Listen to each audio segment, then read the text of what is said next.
കുറച്ച് പേർക്കൊക്കെ അറിയുന്നുണ്ടോ ഒരു ഡൈവേഴ്സിന്റെ ഒക്കെ വക്കിലെത്തിയ ആൾക്കാരാണ്. അതെ. If we broke up, would you try to get back with your ex? എക്സാ ഉത്തരം പറ. അത് എനിക്ക് ഇവിടെ മാറ്റണം. അത് നിന്റെ ഉള്ളിലുള്ള മനസ്സിലിപ്പോ അതുകൊണ്ടായിരിക്കും അത് നിന്റെ കൊണ്ട് പറഞ്ഞോണ്ടേയിരിക്കണത്. തരാം, ഇതൊന്നും തരാം. എനിക്ക് ശരിക്കും കൊടുക്കണം. ഈ 3 വർഷത്തെ നമ്മുടെ ഈ ഒരു ടുഗദർനെസ്സിന് ഒറ്റ വേർഡില് പറയാൻ പറഞ്ഞു കഴിഞ്ഞാൽ എന്ത് പറയും? തുടങ്ങി കുടുങ്ങി. എന്ത് തുടങ്ങി കുടുങ്ങി. എന്റെ എന്തെങ്കിലും ഒരു ഹാബിറ്റ് ഡിലീറ്റ് ചെയ്യണം എന്നുണ്ടെങ്കിൽ അത് ഏതായിരിക്കും? 80 വയസ്സിൽ ഞാനിവിടെ ഡിവോഴ്സ് ചെയ്തിട്ട് വേറൊരു അപ്പാപ്പനെ കെട്ടി സുഖം ജീവിക്കും.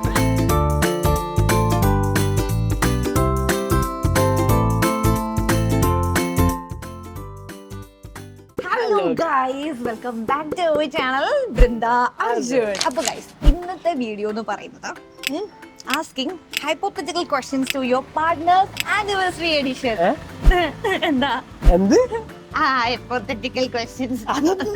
അതായത് രാമുട്ടാ ഈ ഫണ്ണി അതാ പറഞ്ഞ ഫണ്ണി ക്രേസി ട്രിക്കി ആയിട്ടുള്ള കുറച്ച് ഇമേജിനറി ആയിട്ടുള്ള ക്വസ്റ്റ്യൻസ് നമ്മളിന്ന് ചോദിക്കാൻ പോവാണ് തമ്മിൽ തമ്മിൽ. അതെ, ഞാനിങ്ങനെ എനിക്ക് ഇഷ്ടമാണ് ഇങ്ങനത്തെ ചോദ്യങ്ങൾ പൊതുവെ ചോദിക്കാനായിട്ട്. അപ്പൊ നമ്മൾ ഞങ്ങൾ സക്സസ്ഫുള്ളി 3 വർഷം കംപ്ലീറ്റ് ചെയ്തിരിക്കുകയാണ് കല്യാണം കഴിഞ്ഞിട്ട്. എനിക്ക് തോന്നി എന്തെങ്കിലും കാണിക്കുമെന്നുള്ളത്.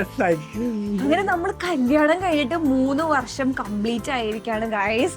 എന്ത് തോന്നുന്നു രാമൂട്ട ഈ 3 വർഷം കംപ്ലീറ്റ് ആയിരിക്കുന്ന വേളയിൽ നിനക്ക് പറയാനുള്ളത്? പറയാൻ വാക്കുകളില്ല. Really amazing, amazing amazing. എന്തോ വാട്ടെവർ, നമ്മള് 3 വർഷം കംപ്ലീറ്റ് ആയി. ഈ ഒരു കംപ്ലീറ്റ് ആവുന്ന സമയത്ത് നമ്മൾ കുറേ കാര്യങ്ങൾ ഡിസ്കസ് ചെയ്തു. എന്ന് വെച്ച് കഴിഞ്ഞാൽ നമ്മൾ ഇത്രയും നാളും ഗോ ത്രൂ ചെയ്തത്. ആൻഡ് ഓൾസോ നമ്മൾ കഴിഞ്ഞ വർഷം ഒരു ജേർണി വീഡിയോ തന്നെ അല്ലേ സെയിം ഫ്രെയിമിൽ നമ്മൾ നമ്മുടെ ജേർണി ഷെയർ ചെയ്തിട്ടുണ്ടായിരുന്നു. അപ്പോൾ ആ വീഡിയോ നിങ്ങൾ കണ്ടിട്ടില്ലെങ്കിൽ ഇവിടെ മെൻഷൻ ചെയ്യുന്നുണ്ട്, പോയി കാണുക. അതിനകത്ത് നമ്മൾ കുറെ എന്താ പറയാ ഇമോഷണൽ ആയിട്ടാണ് സംസാരിച്ചത്. കഴിഞ്ഞ വെഡിങ് ആനിവേഴ്സറി ഫുൾ എന്താ പറയാ, ഞങ്ങള് കുറച്ച് പേർക്കൊക്കെ അറിയുന്നുണ്ടോ ഒരു ഡൈവേഴ്സിന്റെ ഒക്കെ വക്കിലെത്തിയ ആൾക്കാരാണ്. അതെ, ചെയ്താ മതിയേ. പിന്നെ പോണത് അങ്ങനെയല്ല. അപ്പൊ അതിനെ പറ്റി നമ്മൾ കുറച്ച് ഇമോഷണൽ ആൻഡ് അങ്ങനത്തെ ഒരു മൂഡിലാണ് ആ വീഡിയോ ഉണ്ടായിരുന്നത്. അപ്പൊ ഇത്തവണ ഒരു ചേഞ്ചിന് നമ്മൾ കുറച്ച് funny and entertainment and crazy questions ആയിട്ട് വന്നേക്കാണ് ഗൈസ്. അപ്പൊ തുടങ്ങിയാലോ? ഓക്കെ ഗൈസ്, അപ്പൊ നമുക്ക് വീഡിയോയിലേക്ക് പോവാം. ഓക്കെ, അപ്പൊ ഫസ്റ്റ് ക്വസ്റ്റ്യൻ ഞാൻ ചോദിക്കാം. If you could describe our 3 years together in one word, what would it be? Very lovable question അല്ലേ? ഈ 3 വർഷത്തെ നമ്മുടെ ഈ ഒരു ടുഗദർനെസ്സിന് ഒറ്റ വേർഡില് പറയാൻ പറഞ്ഞു കഴിഞ്ഞാൽ എന്ത് പറയും? തുടങ്ങി കുടുങ്ങി. എന്ത് തുടങ്ങി കുടുങ്ങി? തുടങ്ങി കുടുങ്ങിയ തുടങ്ങി കുടുങ്ങി. നീ നേരത്തെ കണ്ടായിരുന്നു എന്റെ ചോദ്യങ്ങള്? ജീവിതകാലം മൊത്തം പ്രത്യേകിച്ച് കൊള്ളാട്ടോ. എന്തിനെങ്കിലും ഇടാൻ പറ്റിയ പേര് നമ്മളേനെ ഇട്ടാ പോരെ. തുടങ്ങി കുടുങ്ങി ഞാൻ എന്നോട് ചോദിക്കും. ആ ടൈമില് പകരം വിട്ടു, ഇവള് പകരം വിട്ടു. Okay, next question. നിന്റെ ചോദ്യം. നമ്മുടെ ഒരു മൊമെന്റ് ഉണ്ടാവില്ലേ, ഇപ്പൊ എനിക്ക് എന്റെ അടുത്ത് പ്രണയം തോന്നിയ ആ ഒരു മൊമെന്റ് എപ്പോഴാണ് നീ അത് റിയലൈസ് ചെയ്തത്? ഓക്കെ, എന്താണ് എപ്പോഴാണ് നിനക്ക് മനസ്സിലായതാ? അല്ല, നമ്മളൊരു പോയിന്റ് എത്തുമ്പോ പ്രണയത്തിലായി തോന്നുമല്ലോ. അപ്പൊ ആ ഒരു മൊമെന്റ് നമ്മൾ ലവ് സ്റ്റോറി പറഞ്ഞിട്ടുണ്ട് അതിൽ, പക്ഷെ ആ ഒരു പറഞ്ഞു പോയെന്നേ ഉള്ളൂ. നമുക്കൊരു പോയിന്റ് ഉണ്ടല്ലോ, ആ ടൈം അത് മനസ്സിലായില്ലേ? ഇതന്നെ ഞാൻ എത്ര ആലോചിച്ചിട്ട് കണ്ടുപിടിച്ചറിയാം. അതായത് ഞങ്ങൾ കോളേജിൽ പഠിക്കുന്ന സമയത്ത് ഭയങ്കരമായിട്ട് നമ്മൾ ഇമോഷണലി കണക്ട് ആയല്ലോ. അതായത് എന്തും പറയാൻ പറ്റുന്ന ഒരു പോയിന്റിലേക്ക് നമ്മൾ എത്തിയല്ലോ. ആ ഒരു സമയത്ത് ചേച്ചി വന്ന് ദിവസം ചേച്ചി നമ്മൾക്ക് എന്തും പറയാം. അങ്ങനെ ഒരു ഇമോഷണൽ കണക്ഷൻ നമ്മൾ വന്നല്ലോ. അപ്പോ എനിക്ക് തന്നെ മനസ്സിൽ തോന്നിയായിരുന്നു ഇത് കുറെ നാള് നിൽക്കലുണ്ടാവില്ല എന്ന് വെച്ചാൽ ഇത് എനിക്ക് തോന്നിയ വെറും ഒരു ഇൻഫാക്ച്വേഷൻ ആണെന്ന് തോന്നിയായിരുന്നു. ആൻഡ് എനിക്കും ഉള്ളിൽ അറിയായിരുന്നു ഇത് കോളേജ് കഴിയുമ്പോൾ തീരും എന്നുള്ളത്. അപ്പൊ ഞാൻ നൈസായിട്ടൊരു ഡിസ്റ്റൻസ് ഉള്ളിൽ ഇട്ടാലോ എന്ന് ഞാൻ ആലോചിച്ചിരുന്നു. പല കഥകളും കുറെ കഴിയുമ്പോ വരുന്നത് എന്നുള്ള സത്യം ഇവനോടും ഷെയർ ചെയ്യുന്ന സമയത്ത്, അല്ലെങ്കിൽ ഇവനോട് ഒരു പോസിറ്റീവ് സാധനം കാണിക്കുന്ന സമയത്ത്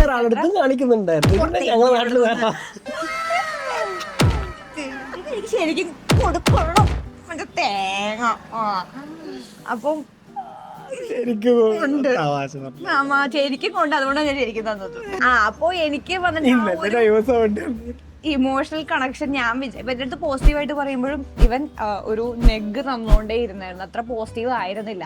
അപ്പൊ ഞാൻ ഒരു സമയത്ത് വിചാരിച്ചു ഇതിന്ന് മാറി നിക്കാം, ഇത് വേണ്ടാന്ന് മാറി നിക്കാമെന്ന് വിചാരിച്ചു. പക്ഷെ ഞാൻ എത്രത്തോളം ഡിസ്റ്റൻസ് ഇടാൻ നോക്കിയോ അത്രത്തോളം പിന്നെയും കണക്ട് ആവുക ചെയ്തത്. ഈവൻ ബസ്സിലൊക്കെ ഒരുമിച്ചിരിക്കുന്ന സമയത്ത് ഞാൻ വിചാരിച്ചു അങ്ങനെ ബസ്സിൽ നിന്ന് ഒരുമിച്ചിരിക്കേണ്ട. ഫ്രണ്ട്സ് ആകുമ്പോൾ നമ്മൾ ഒരുപാട് ഫ്രണ്ട്സ്, ഇപ്പം ഒരു 3-4 ഫ്രണ്ട്സിൻ്റെ കൂടെ പോകുമ്പോഴും എങ്ങനെയെങ്കിലും ഞാൻ ഇവന്റെ കൂടെ വന്നിരിക്കും, എങ്ങനെയെങ്കിലും ഫുഡ് കഴിക്കാൻ റെസ്റ്റോറൻറ്റിൽ വന്നിരിക്കുമ്പോൾ ഇവന്റെ കൂടെ വന്നിരിക്കും. ഓക്കെ, അത് ലൈക്ക് അങ്ങനെയല്ല, ആക്സിഡന്റലി വന്നു പോകുന്നതാണ് അങ്ങനെ. അപ്പൊ ഞാൻ അതിനൊക്കെ അങ്ങോട്ട് റെസ്ട്രിക്ട് ചെയ്യാൻ തുടങ്ങിയപ്പോഴും അയ്യോ അങ്ങനെ ചെയ്യണ്ട, അങ്ങനെ അല്ല, കൂടെ ഇരുന്നാലാണ് സന്തോഷം കിട്ടുക, അതാണ് എനിക്ക് ശരിക്കും ഹാപ്പിനെസ് തരുന്നതെന്ന് എനിക്ക് മനസ്സിലായി. സോ ആ പോയിന്റിലാണ് ഞാൻ തിരിച്ചറിഞ്ഞത് yes I am in love എന്ന് ഞാൻ കാരണം ഡിസ്റ്റൻസ് ഇടാൻ നോക്കിയപ്പോഴാണ് എനിക്ക് മനസ്സിലായത് I fell in love already എന്നുള്ള കാര്യം. ഇതിന് ഞാൻ വേറെ ഇപ്പൊ ഞാൻ ഇടിച്ചില്ല, അത് ഞാൻ വീട്ടിൽ ചെല്ലുമ്പോ ശരിക്കും പണിക്കുന്നു.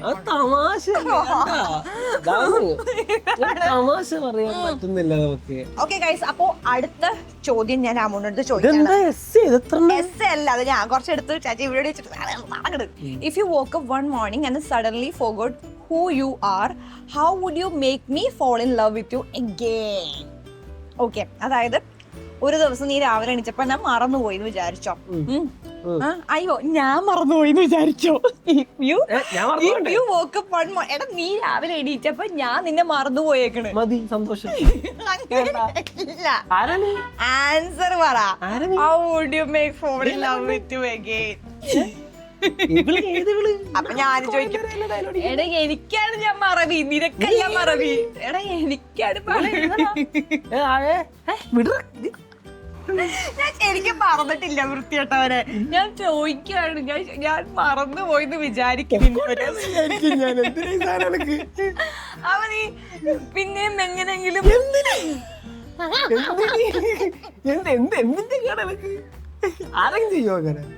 അപ്പൊ നീ ഒന്നും ചെയ്യില്ല. അപ്പൊ ഒന്നും ഞാൻ നിന്നെ ഇഷ്ടപ്പെടാനായിട്ട് നീ ഒന്നും ചെയ്യില്ല. അപ്പൊ ഞാൻ രാവിലെ അടിക്കും, ആരാ നീ? അതന്നെ ഞാൻ ചോദിക്കുന്നത്. ഓഹോ, അപ്പൊ നമ്മളെങ്ങനെ ഈ ഒരു റൂമിനകത്ത് ഒരുമിച്ചു? അത് ചില സന്ദർഭങ്ങളിൽ മനുഷ്യനാകുമ്പോ സോറിയടാ, സോറി തെറ്റിപ്പോയി, ബായ് ടാറ്റാ. ഓക്കെ, അതാണ് നിന്റെ ആൻസർ? അതാണ് നിന്റെ ആൻസർ? നീ ചോദിക്കും ബാക്കി ചോദ്യം. നീ മറന്നുപോയി. ഞാൻ മറവിയടാ, മറന്നു ഫുള്ളായിട്ട് മറന്നു. ഇങ്ങനെ ഓർമ്മിപ്പിക്കണേ. പിന്നെ നീ ഒന്നും ചെയ്യില്ല, നിന്നെ തിരിച്ചിഷ്ടപ്പെടാനായിട്ട് ഒന്നും ചെയ്യത്തില്ല. അല്ല, ചില കേസുകളിൽ നമ്മള് വിട്ട് കളയണം. നമ്മള് വെറുതെ പിടിച്ചു വെച്ചിട്ട് മറന്നുപോയി, സ്വാഭാവികം. സോറി, പണി തരാം. എളുപ്പത്തിൽ പറഞ്ഞെന്ന് കഴിഞ്ഞാ എന്റെ മനസ്സ് ഇപ്പോഴും പറയുന്നു, പൊട്ടടാ പൊട്ടടാ, എടാ പൊക്കോട്ടടാ, വിളിക്കല്ലടാ. അതെന്താ അങ്ങനെ? അത് നിന്റെ ഉള്ളിലുള്ള മനസ്സിലിപ്പോ അതുകൊണ്ടായിരിക്കും അത് നിന്റെ കൊണ്ട് പറഞ്ഞോണ്ടേയിരിക്കണത്. തരാം, ഇതൊന്നും തരാം. 2 മതി. നീ ഒരുപാട് നീ ആൻസർ പറയണ്ട, നീ ചോദിക്കാം. അടുത്ത ചോദ്യം ചോദിക്കും. ഇതോടുകൂടി ഞങ്ങളുടെ പരിപാടികൾ ഇല്ല, ചോദിച്ചോ. എനിക്കും കുറച്ച് മറുപടി പറയാനുണ്ട് കേട്ടാ. എടാ, ഇത് അങ്ങനെ എടുക്കേണ്ട വീഡിയോ അല്ല, ഇതെന്തോ ഹൈപ്പോത്തിക്കേഷൻ അല്ലേ? അല്ല, പോണത് ഹൈപ്പോത്തിസിസ് അതല്ലേ ഇത്? അതല്ല. ഓക്കെ, എന്റെ ചോദ്യം പറയുമ്പോ പറയുന്നില്ല. ചോദ്യത്തിന് നീ അതിന് ചോദ്യം ചോദിക്കുക കേട്ടാ. നമ്മള് ക്യാരക്ടർ സ്വിച്ച് ചെയ്യാറില്ലേ? ലിറ്ററലി അങ്ങനെ ഒരു പ്രാവശ്യം നമ്മൾ എണീക്കുന്ന സമയത്ത് ഞാൻ നീ ഞാനുമായി നീ എന്താ ചെയ്യാത്ത? ഞാൻ രാമുണ്ടായ. ഓക്കെ, ആലോചിക്കുന്നുണ്ടോ? അവള് പകരം വീട്ടാൻ വേണ്ടി ആലോചിക്കുന്ന. പകരം വീട്ടിലൊന്നുമില്ല, ഡീസന്റ് ലബ്ബാണ് എപ്പോഴും. അതുകൊണ്ട് ഞാൻ അങ്ങനെ തന്നെ പറയത്തുള്ളൂ. എനിക്ക് അടിപൊളിയുണ്ട്. ഇവന്റെ ഏറ്റവും വൃത്തിയായിട്ട് സ്വഭാവം എന്ന് പറഞ്ഞു കഴിഞ്ഞാൽ ഈ ഡ്രസ്സസ് ഒന്നും അടുക്കിപ്പറക്കി വെക്കത്തില്ല. ഇവൻ എവിടെയെങ്കിലും പോകുന്നതിന് മുന്നേ ഡ്രസ്സ് നോക്കിയാ അതൊന്നും കാണത്തില്ല. കാണൂല. എങ്ങനെ പാന്റ് എവിടെ, ഷർട്ട് എവിടെ, ഷഡ്ഡി എവിടെ എന്ന് പറഞ്ഞിട്ട് ഇങ്ങനെ ഫുള്ളി ഇവിടുത്തെ സാധനങ്ങളാ. ഒരു വാർഡ്രോബ് കാണണം. അതുകൊണ്ട് ഞാൻ എന്റെ സാധനങ്ങൾ, അതായത് ഞാൻ രാമു ആണെങ്കിൽ ഞാൻ പോയി ഫസ്റ്റ് എന്റെ സാധനങ്ങളൊക്കെ ഒതുക്കി പറക്കി വെക്കും. എന്നിട്ട് ഞാൻ പോയിട്ട് ഇവന്റെ അടുത്ത്, അതായത് ഇവളുടെ അടുത്ത് ഞാൻ പോയി ചോദിക്കത്തില്ല എന്റെ ഷർട്ട് എവിടെ, പാന്റ് എവിടെ, ഇതൊന്നും ഞാൻ ചോദിക്കത്തില്ല. എല്ലാ സാധനങ്ങളും ഞാൻ സ്വന്തമായിട്ട് തന്നെ ചെയ്യും. അപ്പോൾ യെസ്, ഫസ്റ്റ് എഴുന്നേറ്റ് കഴിഞ്ഞാൽ രാവിലെ ഞാൻ ഇവനാണെന്നുണ്ടെങ്കിൽ ആദ്യം പോയി ഇവന്റെ വാർഡ്രോബൊക്കെ സെറ്റാക്കി വെക്കും. അത്ര തന്നെ ഉള്ളൂ. കാരണം എന്റെ ഏറ്റവും വലിയ ഹെഡേക്ക് എന്ന് പറയുന്നത് സ്വന്തം കാര്യം ഒന്നും ചെയ്യത്തില്ല. ഈ കാര്യങ്ങൾ ഇത് നിങ്ങളോടല്ലേ, അമ്മയച്ഛൻ ഇത് കാണുന്നുണ്ടല്ലേ? പറ്റുമെന്ന് കമന്റ് ഇട്ടാ നല്ലതാ. വെച്ച് കഴിഞ്ഞാൽ ഞാൻ എന്താണ്, ഇവനാണെന്നുണ്ടെങ്കിൽ രാവിലെ തന്നെ ബ്രേക്ക്ഫാസ്റ്റ് ഒക്കെ ഉണ്ടാക്കി, ലഞ്ചൊക്കെ ഉണ്ടാക്കി സെറ്റ് ആക്കും, വീടൊക്കെ സെറ്റ് ആക്കും. എഫേർട്ട് ഇടണ്ടേ? എഫേർട്ട് ഇടേണ്ടത് ഇവൻ തന്നെ ആയിരിക്കണം അല്ലേ? ഞാൻ തന്നെ ചെയ്യണതല്ല. എന്നാ വേണ്ട, ഞാൻ ഒന്നും ചെയ്യണ്ട. ഞാൻ ഇവളോട് പറയും, എടി പോയി ചെയ്യടി ഇത്. അടുത്ത ചോദ്യം കേട്ടോ. ഓക്കെ, അപ്പോൾ അടുത്ത ചോദ്യം. If you could change one thing about our wedding day, what would it be? കല്യാണം. ചോദിക്കാൻ പാടില്ല.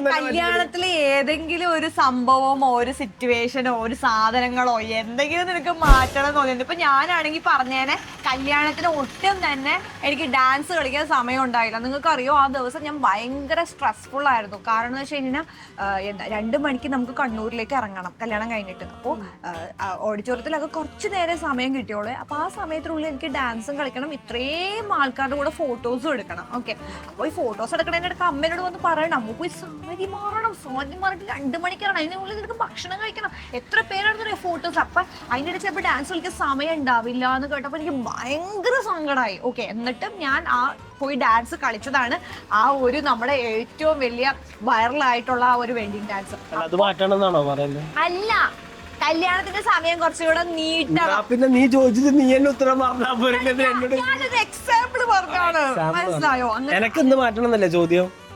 എനിക്ക് ഇവിടെ മാറ്റണം. ഓക്കെ, ഇനി നീ ചോദിക്കും. സീരിയസ് സീരിയസ് അല്ലേ? നമ്മളതിനെ അങ്ങനെ കുറച്ച് നമ്മള് നീ ചോദിക്കുമ്പോ മാത്രം സീരിയസ്, ഞാൻ ചോദിക്കുമ്പോ എല്ലാം ഫണ്ണി, ക്രേസി. ചോദിക്ക്, 3 മാസത്തെ ഇപ്പൊ തീരുമാനാക്കി തരാം. നമ്മുടെ റിലേഷനിലായ പിന്നെ എനിക്ക് വന്നൊരു ചേഞ്ച് എന്താണ്? ഞാൻ ഭയങ്കര സെൽഫിഷായിരുന്നു. സെൽഫിഷ് എന്ന് പറഞ്ഞാൽ ഞാൻ എന്നെ പറ്റി മാത്രമേ ചിന്തിക്കലുണ്ടായിരുന്നുള്ളൂ. എന്റെ സങ്കടം, എന്റെ ഇമോഷൻ, എന്റെ സ്നേഹം, എന്റെ കാര്യം. ഓക്കെ, അങ്ങനത്തെ ഒരാളായിരുന്നു. പക്ഷെ അപ്പുറത്ത് നിൽക്കുന്ന ആൾക്കും ഈ ഒരു സെയിം സാധനങ്ങൾ ഉണ്ടെന്ന് ചില സമയത്ത് നമ്മൾ ആലോചിക്കാറുണ്ടായിരുന്നില്ല. അത് പ്രത്യേകിച്ച് വഴക്കിടുന്ന സമയത്ത്, ഫൈറ്റ് ചെയ്യുന്ന സമയത്ത്. അപ്പൊ ഫൈറ്റ് ചെയ്യുന്ന സമയത്ത് അങ്ങനെ ആലോചിക്കാറുണ്ടായിരുന്നില്ല. പക്ഷെ ഇപ്പോൾ ഞാൻ റിയലൈസ് ചെയ്ത് വന്നു, നമുക്ക് തോന്നുന്ന അതേ സന്തോഷവും സങ്കടവും ഫ്രസ്ട്രേഷനും എല്ലാ സാധനങ്ങളും അപ്പുറത്ത് നിൽക്കുന്ന ആൾക്കും ഉണ്ടെന്ന്. മോസ്റ്റ്ലി എല്ലാരും അങ്ങനെ എന്താ, ലൈക്ക് ഒരു റിലേഷൻ എത്തുന്നതിന് മുന്നേ പറഞ്ഞോ, റിലേഷനൊക്കെ എത്തുന്നതിന് മുമ്പേ ഇമോഷൻസ് അധികം എല്ലാവരുടെയും ഇമോഷൻ മാത്രമല്ലേ നോക്കാറുണ്ടായിരുന്നുള്ളൂ. എല്ലാവരുടെയും ഇമോഷൻസ് മാത്രമാണ് പ്രയോറിറ്റൈസ് ചെയ്യുക. പക്ഷെ ഞാനങ്ങനല്ലേ, അവനങ്ങനെ പ്രയോറിറ്റൈസ് അല്ലേ, നമുക്ക് വരുന്ന ദേഷ്യം എങ്ങനെയെങ്കിലും എക്സ്പ്രസ് ചെയ്യാന്നുള്ള ഒരാളായിരുന്നു. അത് അപ്പുറത്ത് നിൽക്കുന്ന ആൾക്ക് എത്ര ഹേർട്ടായാലും കുഴപ്പമില്ല, എത്ര കിടന്ന് ഇതായാലും എനിക്ക് കുഴപ്പമില്ല. എനിക്ക് എൻ്റെ ഭാഗം ക്ലിയർ ആക്കണം, സ്ഥാപിക്കണം, അങ്ങനത്തെ കുറച്ച് വാശി ഉണ്ടായിരുന്നു. ആ വാശി എനിക്ക് വൺസ് അവനായിട്ട് റിലേഷൻഷിപ്പ് ആയതിനു ശേഷം ഇനീഷ്യലി ഉണ്ടായിരുന്നു, ഇല്ലെന്ന് പറയണില്ല. അത് ഞാൻ നല്ല രീതിയിൽ കുറച്ചു കൊണ്ടുവന്ന് ഇപ്പൊ കുറച്ചും കൂടെ ഓക്കെ, ഞാൻ ഇങ്ങനെയൊക്കെ പറഞ്ഞാൽ ഇതിനപ്പുറത്ത് ഇതിനേക്കാൾ രീതിയിൽ അപ്പുറത്ത് ഇതിനേക്കാൾ രീതിയിൽ വിഷമം ഉണ്ടാക്കുന്നു മനസ്സിലാക്കി കുറച്ചും കൂടെ ബാലൻസ്ഡ് ആകാൻ തുടങ്ങി.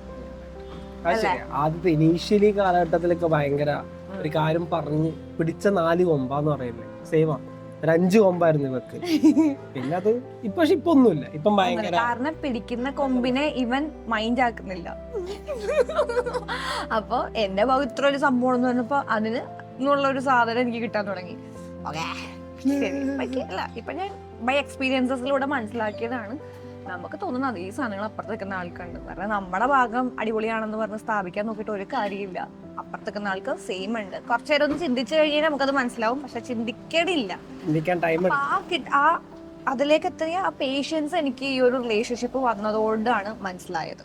ഓക്കെ, ഇനി അടുത്തത് എന്റെ ചോദ്യമാണ്. If we broke up, would you try to get back with your ex? എക്സാ അതന്നല്ലേ ഇത്? ഓ അങ്ങനെ ഒന്നല്ലേ ഉള്ളു, ഞാൻ ചെയ്യാനാ. എനിക്കങ്ങനെ ഒരു വിഷമം ഉണ്ടെങ്കിൽ ഞാനൊരു കാര്യം ചെയ്യാം, നിന്നെ എക്സാക്കി വെച്ചിട്ട്. അത് ഒരു ബുദ്ധിപരമായ ചോദ്യമായിരുന്നു ആക്ച്വലി. അല്ല, ബുദ്ധിപരമായി നീ ഉത്തരം പറഞ്ഞു. കാരണം ബ്രേക്കപ്പ് ചെയ്ത് കഴിഞ്ഞാൽ പിന്നെ ഞാൻ തന്നെയാണല്ലോ എക്സ് അല്ലെ. ബട്ട് നീ അതല്ല ഉദ്ദേശിച്ചത്. ഓക്കെ ഓക്കെ, അത് പക്ഷെ എല്ലാവർക്കും ബുദ്ധി ഉണ്ടാവണമെന്നില്ല. വേണമെങ്കിൽ എല്ലാവരും ഇങ്ങനെ പറയും, അയ്യോ ഞാൻ പോകത്തില്ല എന്നൊക്കെ പറയും. പിന്നെ ഇവർ ഓൾറെഡി എക്സ് ഇല്ല, പിന്നെ ഞാൻ എന്തിനാണ് ഈ ചോദ്യം ചോദിച്ചേന്നാവോ? അല്ലെങ്കിൽ ഈ ചോദ്യം അസാധു. അടുത്ത ചോദ്യം, നിനക്ക് വേറെ ചോദ്യം. If you could delete one of my habits, what would it be and are sure you want to live after saying it? അതായത് എന്റെ എന്തെങ്കിലും ഒരു ഹാബിറ്റ് ഡിലീറ്റ് ചെയ്യണം എന്നുണ്ടെങ്കിൽ അത് ഏതായിരിക്കും? And are you sure you want to leave after saying it? ഞാനൊരു വാലിട്ടതാ. Okay, ഞാൻ ആ വാല് ചേർക്കുന്നില്ല. എന്റെ ഏതെങ്കിലും ഒരു സ്വഭാവം നിനക്ക് ഡിലീറ്റ് ചെയ്യണം എന്നുണ്ടെങ്കിൽ നീ എന്തായിരിക്കും അത് ഡിലീറ്റ് ചെയ്യുന്നുണ്ടാവാ? എന്റെ ഡിലീറ്റ് ചെയ്യേണ്ട സ്വഭാവം എന്താണെന്നല്ലേ? കുറച്ചു നേരത്തെ ഒരു വാർഡ്രോബിന്റെ കാര്യം, ബാക്കിയുള്ള കുറെ കാര്യങ്ങള് പറഞ്ഞില്ലേ, എല്ലാം ഇവളാണ്. ഇതാണ് അങ്ങനെയൊന്നുമില്ല. ഇവന് മോശമൊന്നുമല്ല, ഇവന് മോശമൊന്നുമല്ല എന്നാണ് എനിക്ക് പറയാനുള്ളത്. ഞാൻ മാത്രം നമ്മള് രണ്ടാളും കണക്കാണ്. വീട്ടിലേക്കൊന്നും വന്നേക്കല്ലേ, അറിയാതെ പോലും വീട്ടിലേക്ക് വന്നല്ലേ ഡ്രസ്സിൽ പെട്ട് നിങ്ങൾ ഓരോ സ്ഥലത്തും ഓരോ മലയുണ്ട്. ഇല്ല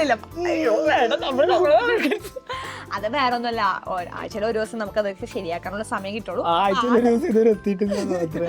ആ ദിവസം നോക്കുമ്പോ വീടൊക്കെ അടിപൊളിയായിരിക്കും. മെയിൻ കാര്യം പറയാം, ഇവിടെ മാറ്റേണ്ട സ്വഭാവം ഫ്ലിപ്പ്. എന്റെ പൊന്നോ, ഒരു ഫ്ലിപ്പോളി എന്നെല്ലാം പറഞ്ഞിട്ടല്ല, ജസ്റ്റ് ഒന്നും വേണ്ട. ഞാൻ ഇപ്പൊ ഒരു കാര്യം പറഞ്ഞിട്ട് വർത്താനം പറഞ്ഞിട്ട് ഒന്ന് തിരിയുമ്പോഴത്തേക്കും ഇവള് വേറെ പിടിച്ചിട്ടുണ്ടാവും. പിന്നെ വള്ളി പിടിക്കുക, ഇങ്ങനെ കുറെ കഴിവുകളുണ്ട്. അങ്ങനെയൊന്നുമില്ല. ആൾക്കാർ ഞാൻ ഇങ്ങനെ പറഞ്ഞത് ഇങ്ങനെ മാറ്റിക്കൊണ്ടേ ഇരിക്കുമെന്ന്. അങ്ങനെ ഇപ്പം തന്നെ ഈ ഒരു ഷൂട്ട് നമ്മള് ഇങ്ങനെ ഇരുന്ന് സംസാരിക്കാന്ന് പറഞ്ഞ, അത് പറഞ്ഞ് സെറ്റപ്പ് ഒക്കെ റെഡിയാക്കുമ്പോൾ പറഞ്ഞു നമുക്ക് ഇങ്ങനെ എടുക്കണ്ട, നമുക്കത് അങ്ങോട്ടേക്ക് എടുക്കാന്ന് പറയും.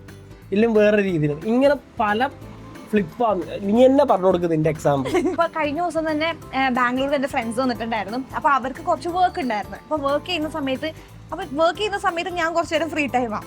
അപ്പൊ ഫ്രീ ടൈം ആയപ്പോൾ ഞാൻ വർഷനെ വിളിച്ചിട്ട് ഡാൻസ് പ്രാക്ടീസിന് പോയാലോ? ഞാൻ വർഷനെ വിളിച്ചിട്ട് ഡാൻസ് പ്രാക്ടീസ് ആയി ഇപ്പൊ കുറച്ച് സീനാണ്, അപ്പൊ നീ കുറച്ച് നേരം കേട്ടോ മതി. ഓക്കെ, സമയമുണ്ട്. ഈ സമയം ഞാൻ എന്ത് ചെയ്യും, കുറച്ച് നേരം വോയിസ് ഓവർ ഇടാം. ഓക്കെ, അപ്പൊ തന്നെ പോയി വോയിസ് ഇടാം. പക്ഷെ വോയിസ് ഓവർ ഇടയുടെ മൊത്തം ബഹളമാണ് പിന്നിടാം.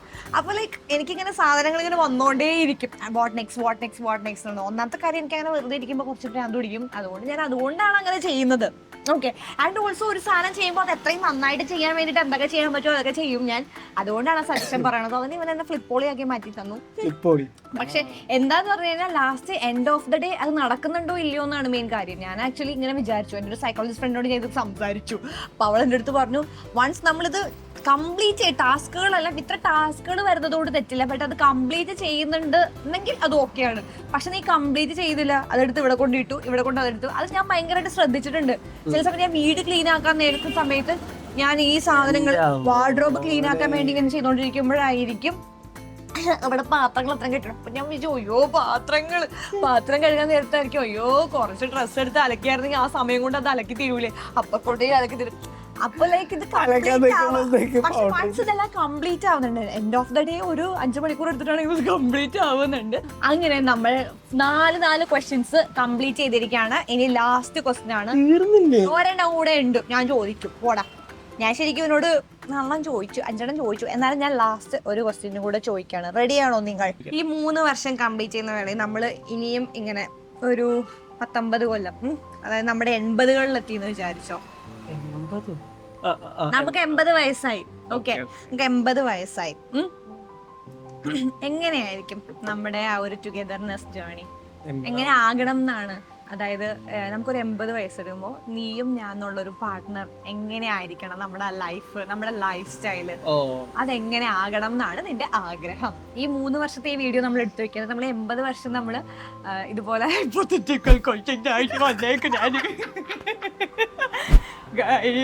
അപ്പൊ നമ്മള് 3 വർഷം മുമ്പ് ഇങ്ങനെ ഉണ്ടാവും, ഒരു മാറ്റം ഉണ്ടാവില്ല. അപ്പൊ നമ്മള് ചോദിച്ചില്ല രാമൂട്ട, അപ്പഴേ ഈ കിളവന്റെ മോന്ന് നോക്കിട്ട് ഞാൻ രാമൂട്ടാന്ന് വിളിക്കണം. അപ്പൊ ഈ കിളവൻ രാമൂട്ടനും ഈ കിളവി അമ്മൂട്ടിയും എങ്ങനെ ജീവിക്കും എന്നാണ് ഈ 80 വയസ്സാകുമ്പോൾ എന്ന് നീ ആഗ്രഹിക്കുന്നത്? 80 വയസ്സ് വരെയുള്ള പ്ലാനൊന്നും എന്റെ കയ്യിലില്ല. ഞാൻ അങ്ങനെ കാൽക്കുലേറ്റ് പറയാൻ പോലും വിടുന്നില്ല, ഓൾറെഡി കേട്ടില്ലേ. ഓക്കെ, വയസ്സാവുമ്പോൾ നമ്മള് ഞാൻ അങ്ങനെ പ്ലാൻ ചെയ്ത് ജീവിക്കുന്നതല്ല. ഞാൻ മോസ്റ്റ്ലി ലിവ് ദ മൊമെന്റ് എന്ന് ജീവിക്കുന്ന ഒരു വ്യക്തിയാണ്.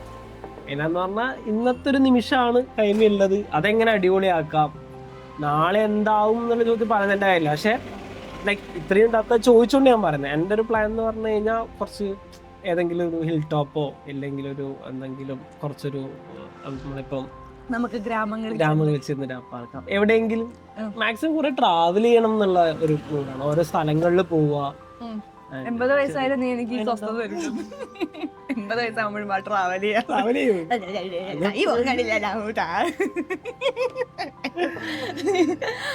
ഒരു ക്യാമ്പിംഗ് വാൻ എടുക്കണം, ഓരോ സ്ഥലങ്ങളിൽ പോയിട്ട് അവിടെ കുറച്ച് നാളിങ്ങനെ ഇങ്ങനെ മാറി മാറി ജീവിച്ച് പോകുന്നത്ര പോണം. പക്ഷെ 80 അതിമോഹമാണ്. നമ്മളൊക്കെ നല്ലോണം പറയുന്ന സമയത്തല്ലേ 80 അത്ര നിൽക്കുന്ന എനിക്ക് തോന്നുന്നില്ല. നെക്സ്റ്റ് പ്ലാൻ ചോദിച്ചു കഴിഞ്ഞാൽ ഇതാ, കുറച്ച് ട്രാവൽ ചെയ്യാ, ഒരു വാൻ എടുക്കണം. ഇപ്പം നീലി വന്ന് നീലിനും സെറ്റപ്പ് ആക്കി. എനിക്ക് എന്നോട് ചോദിക്കുകയാണെങ്കിൽ ഞാൻ തന്നെ പറയും, ചോദിക്കുന്നില്ല പറയുന്നില്ല. 80 വയസ്സിൽ ഞാനിവിടെ ഡിവോഴ്സ് ചെയ്തിട്ട് വേറൊരു അപ്പാപ്പനെ കെട്ടി സുഖമായിട്ട് ജീവിക്കും. അത് തന്നെ അയാള് സുഖമായിട്ട് ജീവിക്കുന്നു കാണാൻ. അവ എന്റെ ചോദ്യങ്ങൾ കംപ്ലീറ്റ് ചെയ്യാതിരിക്കുകയാണ്. നിനക്കതിൽ ചോദിക്കാറുണ്ട് എന്റെ അടുത്ത്? കഴിഞ്ഞോ?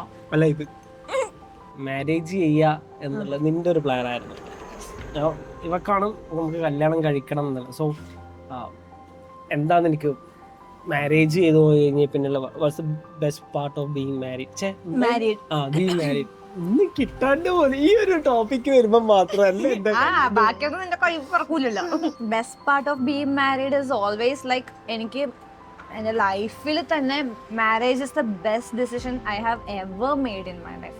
കാരണം കല്യാണം കഴിക്കുന്നതിൽ ഞാൻ ഉദ്ദേശിച്ചത് ഒരു ഫ്രീഡം ആയിരുന്നു.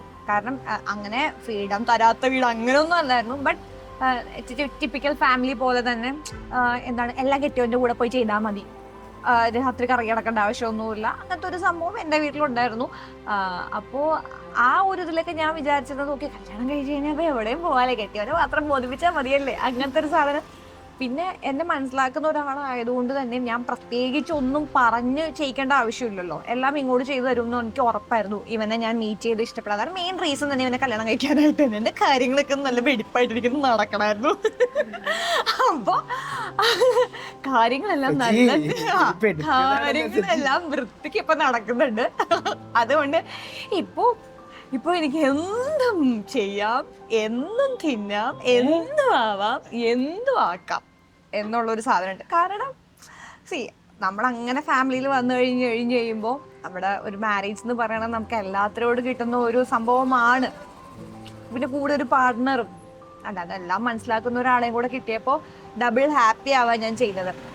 മാത്രമല്ല എൻ്റെ ഡ്രീംസ് ലൈക്ക് ഇവൻ്റെ ഡ്രീംസ് പോലെ കണ്ട് അങ്ങനെയൊക്കെ നിൽക്കുമ്പോൾ അതെല്ലാം കൊണ്ടും ഞാൻ ഭയങ്കര ലക്കിയാണെന്ന് എനിക്ക് ഫീൽ. ഇവൻ അങ്ങനെ തോന്നിയില്ലെങ്കിലും എനിക്ക് അതൊരു ലക്കിയസ്റ്റ് പാർട്ടായിട്ടാണ്. കാരണം ഞാൻ എന്നോട് കുറെ നല്ല ചോദ്യങ്ങൾ ചോദിച്ചപ്പോൾ നീ നല്ല രീതിയിൽ ഉത്തരം പറയാത്തത് കൊണ്ട് തന്നെയാണ് അങ്ങനെ ഞാൻ പറയുന്നത്.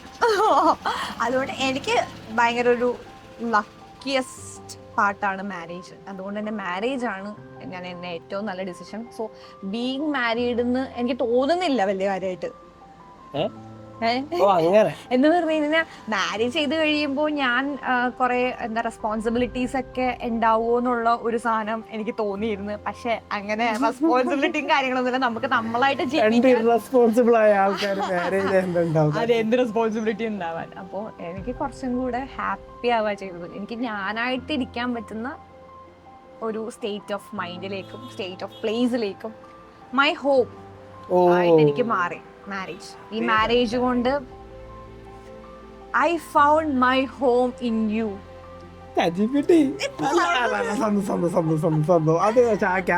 Being real and being vulnerable, everything that can be happen in your home, അല്ലേ? സോ ആ ഒരു ഹോം ആയിട്ട് ഒരു പേഴ്സൺ ആണെന്നുണ്ടെങ്കിൽ അതിനേക്കാൾ കൂടുതൽ എന്ത് വേണം?